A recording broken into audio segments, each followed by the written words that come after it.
திருச்சிற்றம்பலம். அனைவருக்கும் எனது வணக்கங்கள். நான் விழுப்புரம் மாவட்டம்.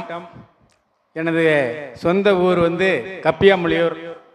எனது பெயர் கவிவேந்தர் கவியரசன். நான் ஜோதிட வகுப்பு ஆசிரியராக மாணவர்களுக்கு ஜோதிடம் பயிலுகிறேன்.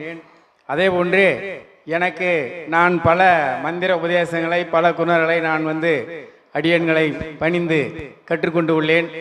இந்த சித்தாந்தத்தையும் கற்றுக்கொள்ள வேண்டும் என்று இதற்கு நான் குறுஞ்செய்தியில் பார்த்துதான் இவரோடு தொடர்பு கொண்டேன். நீங்கள் வருவது உறுதியா என்று கேட்டார். உறுதி என்று சொன்னேன். இன்னும் 2 பேரை கூறினார். அவர்கள் வருவேன் சொன்னார்கள். ஆனால் அவர்கள் வேலை காரணமாக வரவில்லை. அதனால எனக்கு இது புதுவிதமாக இருந்தாலும் இதையும் கற்றுக்கொள்ள வேண்டும் என்பதாக நான் வந்திருக்கின்றேன். எனக்கு இது வரைக்கும் நான் நிறைய படிச்சிருந்தாலும் கற்றிருந்தாலும் இது எனக்கு புதியதாக இருக்கும்போது இதை நான் முழுமையாக கற்றுக்கொண்ட பிறகுதான் எனக்கு இதனுடைய விளக்கங்கள் விரிவுரையாக தெரியப்படும். இருந்தாலும் இன்று உரையாற்றிய வரைக்கும் இது மிகவும் மிகவும் ஏற்றுக்கொள்ள ஒரு கருத்து.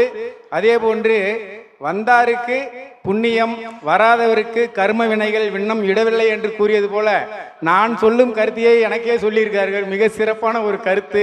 நானும் எனது பாடத்துக்கு யாராவது வரவில்லை என்று நின்று விட்டால் இப்படிதான் கூறுவேன். வந்தாருக்கு புண்ணியம், வராதவருக்கு தரித்திரம் தொடர்கின்றது என்று கூறுவேன். அதே போன்று மிக சிறப்பான கருத்துக்களையும் கற்க வேண்டிய சிந்தனைகளையும் ஆன்மீக கல்வியையும் தேன் என்று சொல்லியும் பால் என்று சொல்லியும் நமக்கு ஊட்டி விட்ட நமது சோளிங்கர் பேராசிரியர் சிவத்திரு லட்சுமணன் ஐயா அவர்களுக்கும் மற்றும் இந்த திருமடத்தை ஏற்றி கொண்டிருக்கின்ற ஐயாவின் பெயர் எனக்கு நாமதேயம் தெரியவில்லை,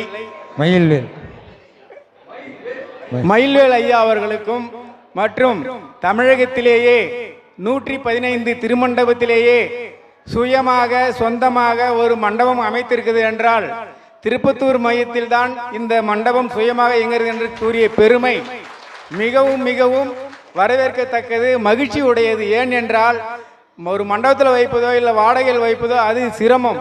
ஆனால் சொந்த இடத்தில் நாம் எப்படி ஒன்றுமெல்லாம் நடத்தி கொள்ளலாம். அதனால இதற்கு எந்த தடையும் இல்லை.